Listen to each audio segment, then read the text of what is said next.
Bienvenue à Prendre un coup de vieux, le balado de l'Association québécoise des retraités des secteurs publics et parapublics. Cette série de balados vise à renforcer positivement la perception qu'ont les milléniaux du vieillissement. À chaque épisode, je reçois des jeunes pour échanger sur une thématique qui les touche et qui est liée au vieillissement. Avec eux, on peut dire que je prends un coup de vieux.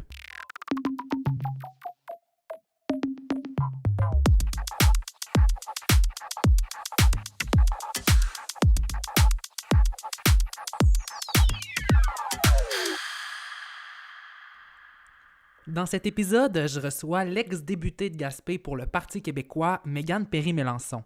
Au cours de son mandat, Mégane a produit un documentaire sur les conditions de vie des personnes aînées dans son comté à Gaspé. J'ai donc profité de ma rencontre avec elle pour qu'elle nous explique si la dignité des aînés, qui occupe une place centrale dans les débats politiques, est une vision réaliste ou utopique à atteindre au Québec. Mégane, bonjour. Bonjour.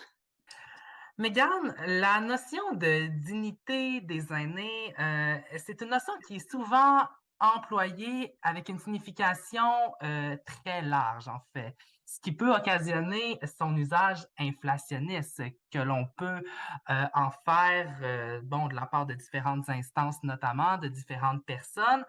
C'est une notion aussi qui est souvent utilisée comme un argument qui est facile, qui est rapide pour critiquer certaines pratique, pour s'épargner en fait la difficulté d'avoir à offrir des arguments et des explications, supplémentaires.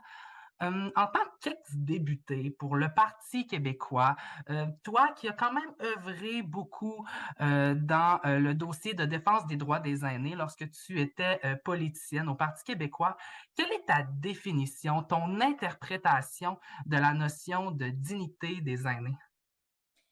Ah, Marc William, c'est vrai que c'est un terme qu'on utilise un peu à toutes les sauces, hein, pour dire qu'on est proactif, qu'on souhaite que nos aînés puissent vivre dignement, vieillir dignement aussi. Mais la dignité, ben, ça passe par c'est plusieurs facettes en fait. Puis je pense qu'il faut vraiment avoir une attention particulière sur chacune de ces facettes-là. Quand je pense à nos aînés, puis je veux pas justement parler pour eux, fait que tout le long de ce balado-là, je veux pas non plus sembler parler en leur nom parce que j'ai œuvré auprès d'eux, mais ils ont leur opinion aussi sur la chose. Mais je pense que c'est important qu'on parle de bien vivre, le bien-être finalement, et ça doit être au sens très large. Ça doit être autant dans leur quotidien, soit dans leur maison ou dans la résidence qu'ils habitent.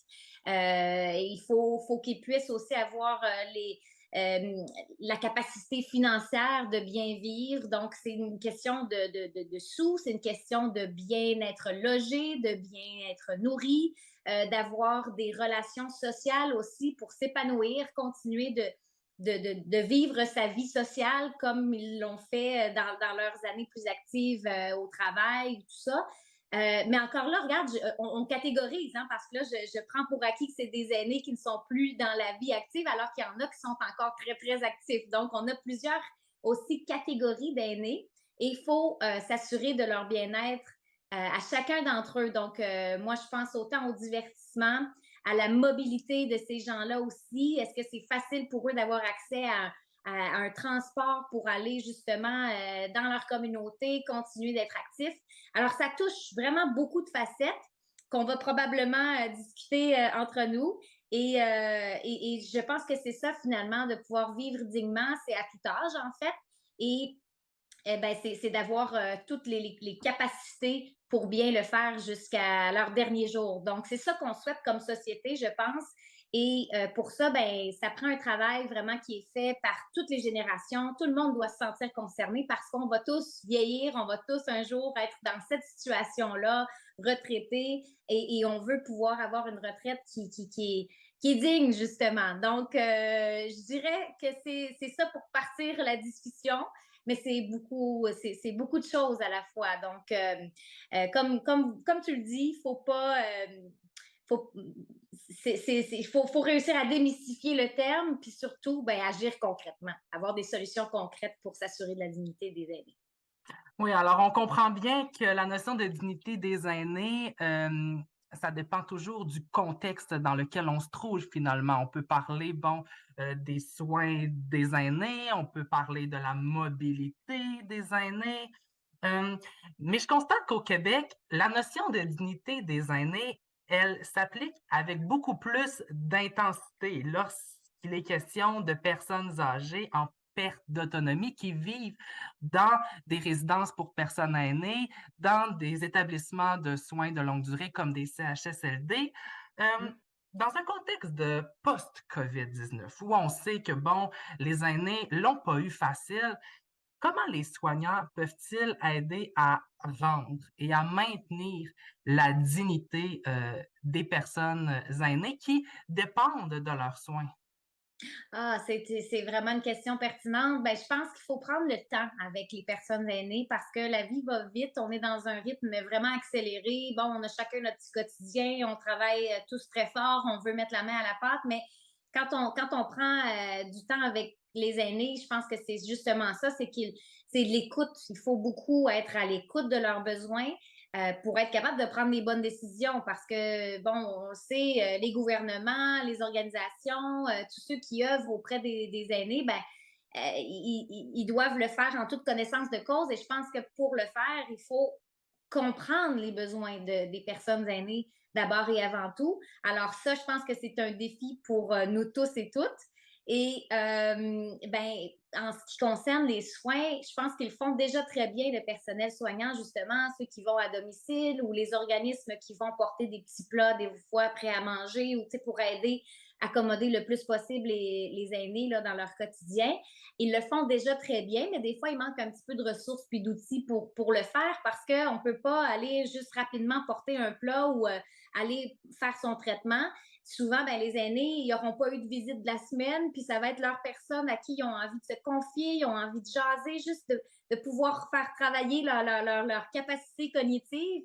Donc, le professionnel qui va se rendre des fois à la maison ou dans une résidence va jouer toutes sortes de rôles qui n'est pas nécessairement dans sa mission de travail. Là. Donc, souvent, ça dépasse leur cadre et c'est là qu'on voit à quel point on a besoin de gens compétents, comme ils sont sur le terrain déjà, mais en nombre aussi suffisant pour répondre à toute la demande. Je pense à la FADOC qui avait un nouveau programme pour le HITMAV. Bon, on leur a donné des sous pour faire du divertissement dans certaines résidences ou bon, mais finalement, ils se retrouvent à avoir des très, très grands territoires à couvrir. Ils ne peuvent pas répondre à toute la demande ou s'ils veulent le faire avec. Puis je prends l'exemple de la FADOC, mais il y a d'autres programmes aussi qui existent pour avoir des intervenants de cette sorte-là. Mais justement, ils veulent le faire, ils veulent bien faire leur travail. Donc, des fois, il faut que tu sacrifies le nombre de personnes à qui tu peux répondre et pour pouvoir donner un soin qui est de qualité. Donc, c'est là où c'est important toujours d'avoir les ressources disponibles, accessibles, qui vont faire le travail comme ils veulent le faire, c'est-à-dire bien le faire, puis que tout le monde puisse être répondu. Donc, je pense qu'on a l'expertise, ça, j'ai pas de doute là-dessus. On a les bonnes personnes, les personnes qualifiées pour agir auprès de nos aînés. Encore faut-il avoir les ressources qui viennent avec, évidemment. Alors, la notion de dignité des aînés, elle part surtout d'une volonté de la part du gouvernement d'établir des programmes, d'offrir des subventions à des organismes à but non lucratif. Mais si on se déplace ailleurs, dans d'autres pays, comme en Chine ou au Japon, les familles, elles se font vraiment un point d'honneur pour que les personnes aînées vivent chez elles. En fait, les personnes aînés vivent chez les familles s'occupent d'elles, si bien qu'il est très rare, en fait, que les personnes aînées vont aller vivre dans des maisons de retraite ou des établissements spécialisés. Si on prend l'exemple de la Chine, en 2013, il y a eu une loi amendée où, en fait, les enfants ont l'obligation d'aller rendre visite régulièrement à leurs parents vieillissants, ou du moins de communiquer avec eux de façon régulière sans nécessairement appliquer ce modèle-là au Québec. Dans notre belle province, comment les jeunes, comment les enfants d'aujourd'hui, euh, on pourrait faire pour les éduquer à la bientraitance envers les parents vieillissants, mais également envers l'ensemble des personnes aînées? Ah ben, c'est vrai que c'est un modèle qui est assez drastique, le modèle chinois que tu nous présentes.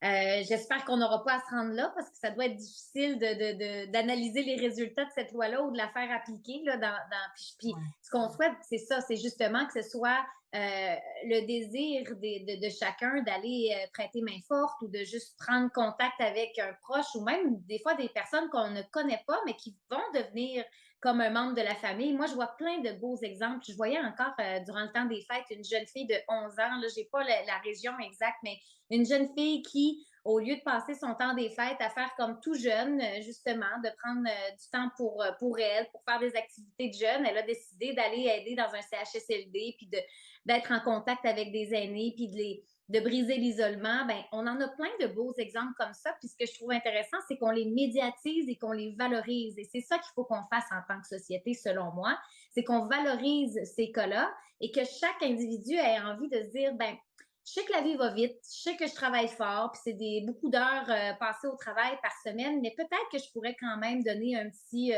1 heure, 5 heures par semaine pour aller aider nos organismes justement qui cherchent des bénévoles là, très activement et ça nous permettrait d'avoir une société qui est plus consciente des besoins. Parce que moi, je connaissais pas tous les besoins non plus de nos aînés avant de m'y intéresser vraiment concrètement. Je suis allée dans leur foyer, dans leur maison. J'ai fait un documentaire comme députée justement pour mieux comprendre parce qu'on avait beaucoup d'appels des aînés à nos bureaux de circonscription et là, on sait, avec le niveau d'inflation, avec les soins qui sont pas toujours évidents à avoir, les soins de santé, ben la pandémie a créé des très gros besoins et je sentais qu'il y avait des choses à nous dire. Donc, ce documentaire-là m'a permis d'avoir les outils puis les informations pour après ça me dire, ben c'est quoi les solutions qu'on peut mettre en œuvre avec ce que je viens d'entendre dans ces capsules-là. Donc, je pense qu'il faut faire ça, faut appliquer ça à l'ensemble de la société. Je crois que si on va vers eux et qu'on leur offre notre aide, ben évidemment qu'elle va être bien reçue. Puis ça va nous apporter beaucoup à nous aussi, parce que tout ce qu'on entend comme expérience, ben la personne qui est allée dans les CHSLD aider en est sortie presque plus grandie que les aînés eux-mêmes. Ou en tout cas, on voit que c'est vraiment du donnant-donnant finalement. Puis il y a tellement de beaux témoignages qu'on peut entendre justement de ces gens-là qui ont un gros vécu, des personnes qui ont justement occupé des hautes fonctions, puis qui sont encore là à vouloir, qui ont une mémoire vraiment absolument extraordinaire, qui ont des choses à nous apprendre. Ben, il faut qu'on puisse valoriser ça comme société. Puis, il y a des modèles, justement, comme les pays scandinaves qui vont décider de donner la majorité des ressources financières aux soins à domicile. On n'est pas encore là, mais je pense qu'on entend de plus en plus la nécessité de faire un gros virage vers les soins à domicile parce qu'on a de plus en plus de gens qui vont être dans cette tranche d'âge-là et on ne pourra pas continuer à construire suffisamment d'appartements ou de résidences pour couvrir les besoins. Donc, il va falloir que les gens, s'ils souhaitent habiter à la maison longtemps, ben, que les ressources financières soient là, soient au rendez-vous. Donc, c'est un peu ça que je souhaite pour les aînés, c'est qu'ils puissent faire le choix entre justement aller chercher des soins plus spécifiques, puis aller même s'entourer d'autres personnes, puis de pouvoir faire des activités dans des résidences, mais il y en a qui préfèrent rester à la maison dans leur repère, de pouvoir encore inviter la famille à venir prendre un bon repas chez eux avec les petits-enfants. Donc, je pense qu'il faut qu'on laisse le choix aux aînés de vivre de la façon qu'ils le souhaitent. Et pour ça, ben, ça prend des gens qui connaissent leurs besoins. Donc, on parle beaucoup des gouvernements, mais je pense qu'à titre personnel, on peut tous aller donner un petit peu plus de notre temps, puis comprendre qu'est-ce qu'ils vivent, puis qu'est-ce qu'on peut faire pour les aider. Alors, de ton point de vue, la dignité des aînés, ça part vraiment d'une volonté personnelle de valoriser le bien-être des personnes aînées. Donc, si on ferait tous un petit quelque chose au quotidien pour améliorer le sort, le bien-être de nos personnes aînées, la société se porterait beaucoup mieux, ou du moins, en fait, la notion de dignité des aînés serait beaucoup plus concrète dans l'espace public. Mais quand même, est-ce que tu crois, selon toi, que le gouvernement du Québec en fait assez pour influencer, pour sensibiliser la population à la dignité des aînés? Ah, c'est sûr que le gouvernement a une très, très grande responsabilité, puis il doit l'assumer, là. Je pense que oui, à titre personnel, on peut faire beaucoup, mais il va falloir que oui, il y ait un changement de mentalité vraiment plus grand, là, pour qu'on puisse y arriver. Quand je parlais de mobilité tout à l'heure, ben, il faut que nos municipalités qu'il y ait une mobilité, une offre de transport, un accès au transport qui est efficace. Il faut qu'il y ait aussi des activités pour ces gens-là de toutes les catégories d'âge. Il faut que. Puis il y a des beaux programmes aussi. J'essaie de me rappeler exactement c'est quoi au niveau des municipalités, là, famille aînée. Ils peuvent avoir une politique d'aînés. Vraiment, je pense qu'il y a un travail qui est déjà fait. Mais il va falloir qu'on ait disons que le nerf de la guerre se situe dans l'accès aux soins de santé. Donc, qu'on évolue dans nos pratiques médicales, la télémédecine, les soins à domicile. Donc, il faut mettre le paquet. Je pense que de toute façon, ça va être un des enjeux les plus importants. Ça l'est déjà, là. Mais je pense que les gens l'ont bien compris avec tout ce qu'on a vu durant la pandémie, à quel point il y en a qui étaient vulnérables, puis malheureusement, il y en a qui sont décédés là, d'un manque de soins. Donc, il faut s'en rappeler, puis que ça puisse nous servir de leçon. Là, je souhaite encore qu'on ait une enquête vraiment publique, indépendante, qui puisse faire la lumière sur tout ce qui a été vécu dans les CHSLD pour qu'on puisse en tirer des leçons. Je pense que ça, quand on parle de dignité, ben là, on aurait vraiment une façon ici de se reprendre, puis d'aller au bout des choses, puis de mettre en place des mesures vraiment importantes là, qui vont changer le cours de la vie de ces gens-là. Donc, je ne sais pas si ça répond à la question, mais Oui, en fait, la dignité des aînés, somme toute, ça doit être un droit qui est garanti à tous les êtres humains, peu importe sa condition. Comment permettre aux personnes aînées de vieillir dans la dignité, dans une société qui valorise la productivité, Mégane? ah là là, ça c'est la question qu'on se pose hein, quand on est en politique. Il faut avoir ces réflexions-là et que ça fasse partie des priorités. Moi, je suis encore d'avis que sans vous parce que je sais qu'on est dans un exercice pour que les gens comprennent bien et qu'on se sente tous interpellés, mais il y a des outils qui existent déjà pour protéger le citoyen quand il est brimé dans ses droits. Ben, le parti avec lequel je travaillais et qui est mon parti, qui est ma famille politique, a toujours milité pour qu'on ait un protecteur des aînés. Donc, est-ce qu'il y aurait une façon qu'on puisse aller traiter les cas de maltraitance des aînés? Donc, est-ce qu'on a les meilleurs mécanismes présentement au Québec pour faire face à ces cas-là? Parce qu'on parle beaucoup, on essaie de sensibiliser sur la maltraitance des aînés. Il y a des organismes qui existent, mais est-ce qu'on a les meilleurs mécanismes pour protéger les aînés? Je pense qu'on pourrait encore en faire davantage là-dessus. Il faut qu'on puisse collectivement avoir cette réflexion-là et que ça ne devienne pas qu'on ne tombe pas dans la partisanerie, justement. Parce que quand j'ai fait mon documentaire, on n'était pas du tout dans une optique de partisanerie et les aînés se sont livrés.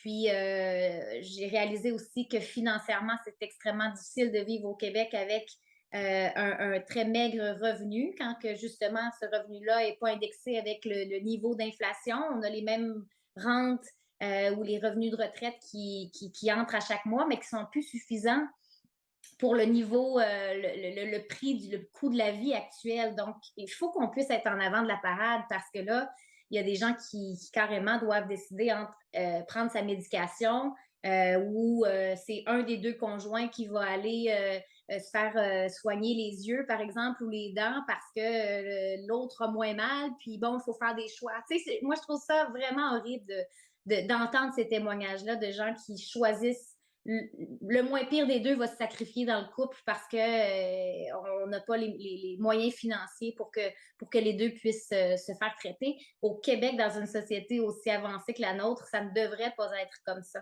Donc, je pense que oui, en termes de dignité, là, on a encore beaucoup de travail à faire, mais c'est possible de le faire si on a la volonté. Mmh. Ben, c'est justement ma dernière question, Mégane. En terminant, est-ce que tu crois que la dignité des aînés, c'est une vision réaliste ou utopique à atteindre au Québec? Moi, je veux y croire.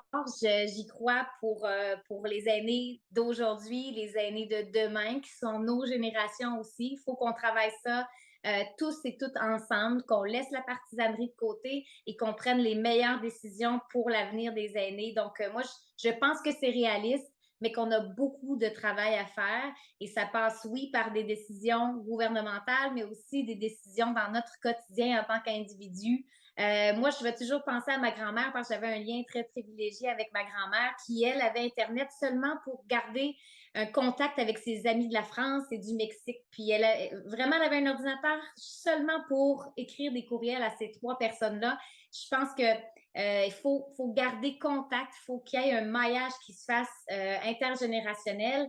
Et ça, ben, on l'entend de plus en plus, le besoin de créer des résidences pour aînés qui hébergerait aussi un CPE, à même les infrastructures ou toutes sortes d'initiatives pour qu'il y ait un maillage entre les générations. Puis je pense que ça va nous permettre de mieux se comprendre, tout le monde comme société, puis d'aller de l'avant avec des solutions qui vont être porteuses, puis qui vont nous assurer de cette dignité-là qu'on recherche. Donc, je pense pas que personne est mal intentionné. Chacun a ses priorités hein, quand on prend le pouvoir. Mais je pense pas qu'on a d'économie à faire là, sur ce sujet-là. On va tous un jour être rendus là. Puis moi, ça m'a fait de la peine de voir l'état des soins où justement que des professionnels de la santé arrivent à la maison en pleurs parce qu'ils n'ont pas eu l'impression de bien prendre soin de leurs patients. Ils étaient occupés à toutes sortes d'autres affaires administratives qui ne devraient pas être dans leur cours.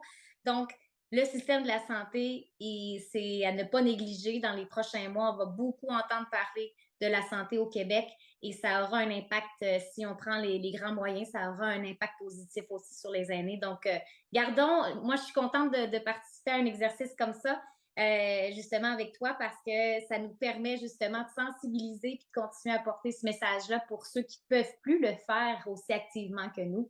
Donc, c'est un devoir qu'on a comme citoyens. Puis, bravo encore une fois là, de faire l'exercice. Ben, ça me fait plaisir, Mégane. Je te remercie d'avoir accepté l'invitation. Alors, Mégane Perry-Mélançon, ex-députée du Parti québécois dans le comté de Gaspé, un gros merci d'avoir participé à cet exercice avec nous aujourd'hui. Ça me fait vraiment plaisir, puis continuez votre bon travail. Merci, au revoir.